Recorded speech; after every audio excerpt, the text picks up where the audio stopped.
In this video, we will be having a demonstration of the conduction of Newton's rings. The main aim of the experiment, I am going to show you the manual. So here, a learning objective of the experiment is to know about the interference phenomena, to know about the monochromatic source and coherency, in order to develop the skill to observe the sensitive optical phenomena. Aim of the experiment is to determine the radius of curvature of the plano-convex lens by forming Newton's ring. Materials or equipments used are plano-convex lens, optically plane glass plates, traveling microscope, sodium vapor lamp and turnable glass plate. Okay, let us see this one on the table now. So this is what I am holding in front of you. So there are two glass pieces like this. So this is one of this is a plain glass and other one is a plano-convex lens. So let us see which is what. So I am going to just hold one over the other and keep it here. For example, I am just going to hold it and I am going to just check. Okay. So if I am just holding and if you could see the gap, so that means one of this is a curved path, the inner part, one of this is in a curved path. Let me check which is that.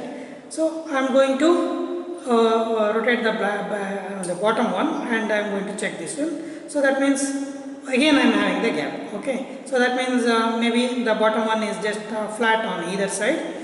I am going to rotate the top one now and just keep it here. Okay. Now you see that there is no gap. That means the flat surfaces are touching each other. And now I am confirmed that this upper one is a plano-convex lens.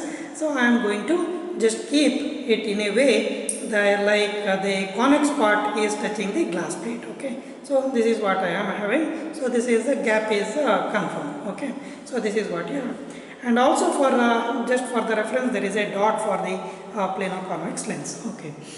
Yeah, this I am going to keep it, okay, of course, and another thing is here. So aim of the experiment is actually to get this is a plane, or this is a curved one here, this is a flat one, this is a curved one. So we need to get the radius of curvature of this curved path. So that is the radius of curvature of the plano-convex means, that is what the aim. Okay, now I am going to keep it in a manner like this, and I am going to keep it in a arrangement. This you see is an arrangement. It is just a wooden one block, and wherein I am having a glass piece here which I can rotate like this. Okay, and there is a wooden, so that means I am going to keep this arrangement, just the arrangement, just beneath the glass plate, like this. Okay, this glass plate I am going to keep it in the traveling microscope like this. Okay, this is the traveling microscope. This is what we call as a traveling microscope. Okay, this I am just keeping. Let us explain the traveling microscope. So that means here you see that this is a microscopic part wherein you have a eyepiece and objective lens you have, and this knob is for you to adjust the focusing or adjust the level there, and we need to measure the movement. Here we need to measure the movement, lateral movement like this. This is going to move like this. So that movement is effected by rotating this knob. Okay, rotating this knob. So this knob, so how much we have moved, to measure that we are having this scale, these two scales. So this scale, remember that this is the scale we need to use, not this one. This is not this. This scale we call it as a pitch scale, and the scale which is present here is a head scale. This is something similar to the screw gauge which you have learned. Okay. Okay, now you should see that this is another just a lock that is present. So if this lock has to be tight to have a movement. Okay. Now let me keep the arrangement of the lens just beneath the traveling microscope, that the lens is here. So I am just keeping it here. So initial setup, this initial setup is important. So once you keep the lenses here and you have the initial setups. In the initial setup, first keep the glass plate, this tiltable glass plate, horizontal to the table plane. Okay, and you observe from the top in the microscope and focus it, so that you see what you will see. You will see just the a wooden piece. Okay, you will see the wooden piece, because this tiltable one is a glass plate, and also the lens is also made up of glass material. So what we have is just the wooden piece that you are going to see. Okay, then now once that is focused, wooden face is focused, now you observe me carefully. I am going to tilt it such a way that the bottom part of the glass plate is facing the monochromatic source. Okay, so this I am going to tilt it till I am getting the bright light. Okay, till I am getting the bright light. So this bright light here refers to the reflection that is coming from the monochromatic side. So this is the monochromatic source that we are having. Here it is a yellow light that we have, and its wavelength is 589.3 nanometers. It's a monochromatic source. Okay, there is a slit here wherein you get the light. Okay, so I have this bright part here. So if you are lucky, you will be already seeing the rings or the fringe pattern. Okay, and if you are not lucky, then you need to again just tilt it again, so that you get some fringes, or a bright light means you will get some fringes also. Now to have a better view of the fringes, you just focus this, so that you rotate this knob to have the focusing. Okay, now I am having a good focusing.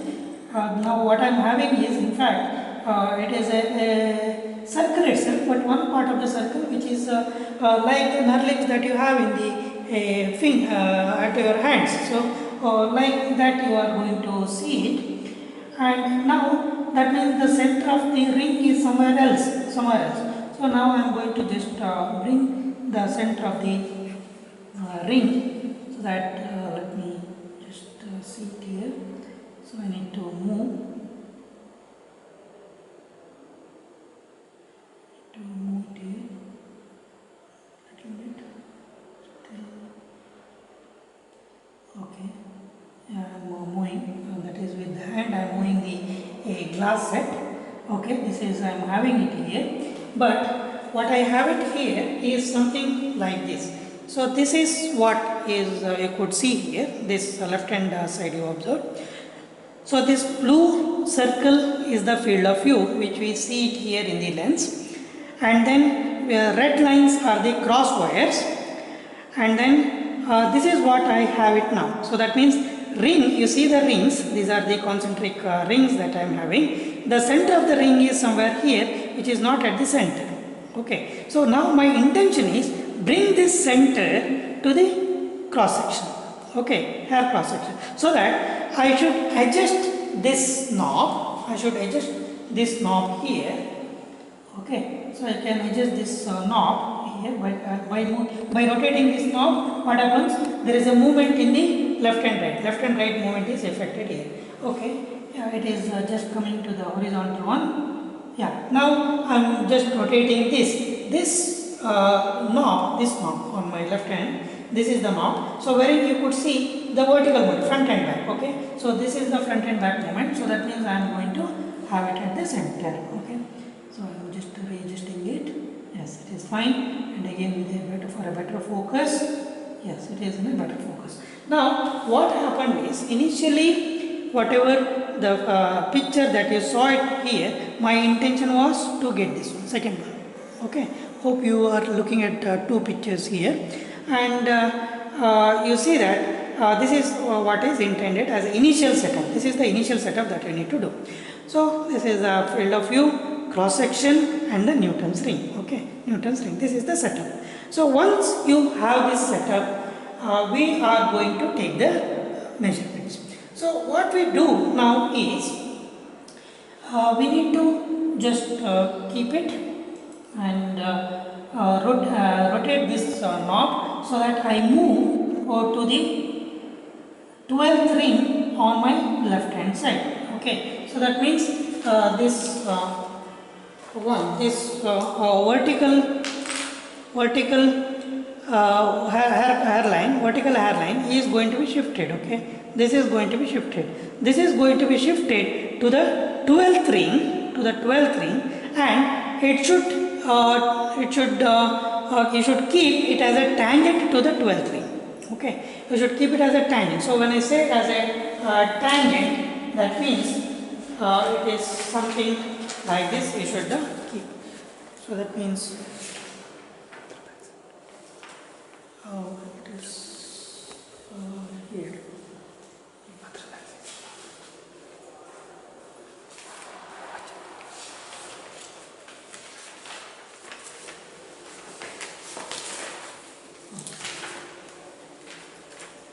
Okay, you should keep it as a tangent. You should keep it as a tangent here. Okay, so this is what is intended. So now it is the third ring, but you should go to the 12th ring. Okay, and keep it as this red one is a hairline, as you could see, and keep it at the center of the ring. And you should keep it at the dark ring, not the bright one. You are having alternative bright and dark, but you should keep it at the dark ring. Okay, so once you have that, then you should take the reading. So reading is, first is that the pitch scale. This is the pitch scale that you are having, and then you are having the head scale here, and so that means it is you could see the table. This is the table you could see, wherein I have entered the values. This is PSR. PSR is 2.6 that I am writing here. So that means that refers to the reading here, which is similar to all the readings that you see in the vernier scale or screw gauge. Okay, 2.6, and so this is 13. You could see HSR 13. So that 13 refers to this head scale reading. Okay, so all these readings I have written in blue. You could just observe. So this is 2.6 PSR, 13 HSR, 2.5 PSR. 84, like 2.5, 64, 2.4. So like this, how did I get this one? So this I got it by moving the vertical hairline, to the 12th, and then next to the 10th, and next to the 8th, 6th, like this till 2nd. Okay, so after 2nd, what you have? 1 and 0. What 0 means it is at the center. Once you have the center, then if you continuously rotate this knob, so that means you are going to move to the right hand side. So in the right hand side, again you move and coincide to the right hand side of the second ring, and keep the vertical hairline as a tangent. Okay, then you take the reading again in the pitch scale and head scale. In the experiment that is done, you have the reading as 2.2 and 0.2 as 0.2 as head scale reading, and next move to this rotate and move to the fourth ring, wherein I am having the reading as 2.1 and 55. Okay, so these blue ones are the experimental data. Okay, this is the experimental data. So this is how you are going to get it till 12th reading. Okay, 12th reading. Once that is done, experiment is done. Experimental part is now done. Next for the calculation. Okay. Now going for the calculation, let us know that this is as I mentioned, it is a traveling microscope, pitch scale and the head scale. You need to get the least count. You need to get the least count. Means here it is, you could see that I am writing it here. Number of rotations given to the screw head. So that means first we need to get the pitch. Okay. So when you need to get the pitch, means you need to rotate this. Give a rotation, not just 1 or 2. Give it more than 5. I have given it as 10 rotations I have given. So when I give the rotation, what happens? There is a movement here in the pitch scale. So number of rotations you need to count, and then how much is moved in the pitch scale you need to again note it down. So that means number of rotations given to the screw head is 10 here. Displacement along the pitch scale is 1 centimeter. Okay, this is centimeter. Okay, so now using this data we can get the pitch. So what is pitch? Pitch is nothing but displacement by number of rotations. So that is 1 divided by 10. So that will give us 0.1 centimeter. You write it here. So once you get the pitch, then the least count. Least count, the formula is in the screw gauge also it is the same. Pitch by number of head scale divisions. So that is nothing but 0.1 divided by 100 is equal to 0.001 centimeter. So that is what you have it. Okay, this is the initial calculation that you should do it. So once you do it, because you have the table here, and then you are going to have the table, and these blue ones are just the readings that you got from the experiment, and then it is the TR that you need to calculate, that is a true reading that you need to calculate. So that is nothing but TR is equal to PSR plus HSR into LC. This formula also you know. Okay. So HSR is a reading from this column, PSR is a reading from this PSR column, and LC is the calculated reading that is here. Okay. And now you need to calculate it for all these things. So here there are 5 calculations, here there are 5 calculations. So total 10 calculations you need to do it. And once you do it, next you need to take the difference between the left hand side reading, this TR reading, and the right hand side TR reading, that is A and B. The difference you need to take, that is what D is equal to A minus B. Okay. Then you are going to get, for example this one, you are going to get the difference as 5.65 into 10 to the power 3 meters. For the second one, 5.1 into 10 to the power minus 3 meters. Similarly, you should calculate for everything. Okay. Then here it is, you noted that here it is D. You next calculate D square. Okay. So square these numbers that is got you in this column. So have the D square. So that means here it is 31.96 into 10 to the power minus 6. Okay. Meter square. Okay. So similarly, you have all these values. Next column is dm square minus dn square. Here you should have some attention.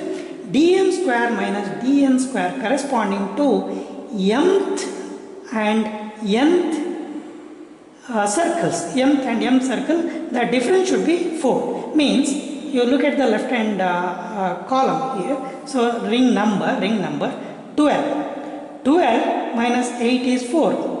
10 minus 6 is 4. 8 minus 4 is 4. Similarly, okay. So that means how many? You have 4 readings. So these the readings, these D square readings corresponding to these differences. For example, now the first reading is nothing but the difference between this 21.25 and 31.92, which is corresponding to 8th and 12th rings. Okay, that you should take care. So the second reading is from the difference between 16.89 and 26.01, which is corresponding to the readings of 6th and 10th ring. Okay, similarly we are having the readings for other things. So that means you are going to get 4 values for d square minus dn square, which is again into 10 to the power minus 6 and a meter square. You should take care of this 10 to the power minus 6 or minus 3 and the units meter square, and you take the mean of that. So mean in this calculation you have it as 9.93 into 10 to the power minus 6 meter square. Okay, so this you need to use for the calculation of the ring.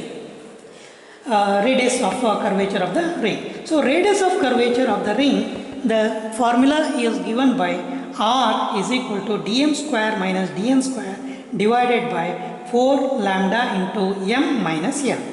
Okay, so this dm square minus dn square is nothing but the mean value which you got in the previous table. Okay, so that is the value. So what is that? 9.93 into 10 to the power minus 6 divided by 4 is just a number, and lambda is nothing but the wavelength of the monochromatic light that we used. Here it is 589.3 into 10 to the power minus 9 that you enter here, and into m minus n is 4, which you have seen that in the column tabular column. The first column is 12 minus 8 is 4, 10 minus 6 is 4. So that 4 you need to write m minus n is 4. So that will give you the answer, that is the radius of curvature of the plano-convex lens, that is 1.05 5, 3.